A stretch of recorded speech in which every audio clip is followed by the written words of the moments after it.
E a primeira seção analisa o seu tipo nutricional.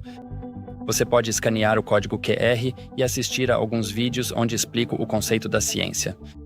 E se avançarmos, veremos o primeiro aspecto interessante do controle de peso, que é o fato de que nem toda pessoa reage às calorias de gordura da mesma forma. Aqui você pode ver um estudo que foi realizado. Então, 720 pessoas foram recrutadas, e o cientista basicamente disse: continue comendo o que quiser, mas além disso, consuma calorias de gordura e vamos ver o que acontece.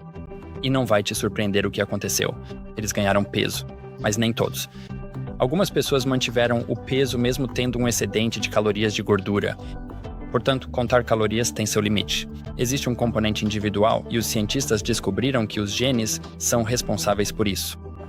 Então, em cada capítulo você verá uma explicação sobre o processo e como os genes estão envolvidos. Por exemplo, se os genes são eficazes, ou seja, genes funcionais, se você comer gordura, ela vai para o seu intestino e o corpo começa a absorvê-la. O corpo pode usá-la como energia e para construir paredes celulares e assim por diante. Mas em algum momento, certos genes se ativam e dizem ao corpo: obrigado, mas agora já é o suficiente. Então, os genes reguladores da absorção de gordura se ativam e bloqueiam a absorção adicional de gordura. E assim, o restante da gordura não é absorvido, passa pelo organismo e acaba indo para o vaso sanitário. Portanto, seu corpo nunca chega a absorvê-las de fato e só retira o que precisa. Então, é uma proteção muito boa. No entanto, se os genes forem defeituosos, a gordura novamente chega ao intestino, mas os genes reguladores da absorção de gordura não dizem ao corpo: obrigado, já é o suficiente. Então, o que acontece é que toda a gordura é absorvida e o que não é necessário é armazenado para depois, fazendo com que o peso corporal aumente. Isso mostra o princípio desses genes, e na próxima página você verá seus próprios resultados. E neste caso, este é o meu resultado, pois este é o meu relatório. Então você pode ver que eu tenho uma sensibilidade bastante alta à gordura, então eu estou na área vermelha, você pode estar na área verde, o que significa que as calorias provenientes de gordura não são um problema para você, ou semelhante a mim, na área vermelha, o que significa que as calorias de gordura são um dos fatores que contribuem para o peso corporal. Aqui embaixo você pode ver todos os genes e os defeitos genéticos que estamos medindo. Então você pode ver FABP2, que é um dos genes, PPARG, FTO, APOA2 e assim por diante. O genótipo, você não precisa se preocupar com isso. Isso é basicamente apenas um resultado de laboratório. Os cientistas vão entender o que isso significa. Basicamente o que isso significa é o que escrevemos no relatório para você. E aqui você pode ver a função. Então, o gene FABP2, eu tenho o resultado genético, o genótipo CC, e ele funciona corretamente. Por isso tem um sinal verde de verificação. O gene PPARG no meu caso é defeituoso, então eu tenho um X vermelho. Isso significa a pior combinação para esse gene específico. E aqui, no gene FTO, um dos meus genes é funcional, o outro é defeituoso, então eu tenho um sinal laranja, que significa que um dos dois genes não está fazendo seu trabalho. Agora, como todos esses são responsáveis pela sensibilidade ou resistência à gordura, precisamos olhar para o quadro geral. Então, no geral, para mim isso significa que meus genes estão comprometidos.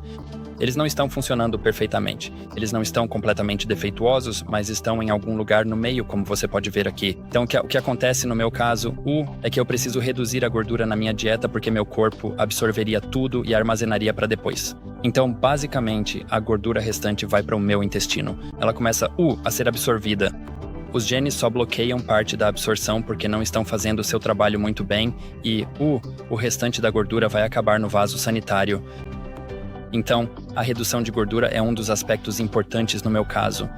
No seu caso, pode ser que diga que seus genes são defeituosos, o que significa que muito menos gordura deve ser consumida, ou pode ser que seus genes sejam funcionais, o que significa que a gordura não é um problema e talvez outras calorias sejam. Então, se você for para a próxima página, Então, nós já analisamos as gorduras agora. Algumas pessoas ganham peso por causa das gorduras e outras não. Mas existem outras calorias, como os carboidratos, por exemplo. Você sabe, a dieta com baixo teor de carboidratos é muito popular.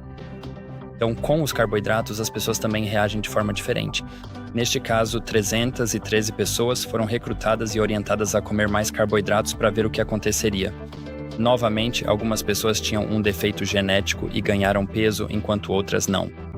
Então, se olharmos isso em detalhes, você pode ver os carboidratos e seu processo no corpo. Portanto, se os genes são eficazes e os carboidratos são ingeridos, os genes sabem como lidar com eles e como metabolizá-los, e eles não causam problema. No entanto, se os genes são defeituosos, os carboidratos entram no corpo e os genes não sabem como proteger contra o ganho de peso causado pelos carboidratos.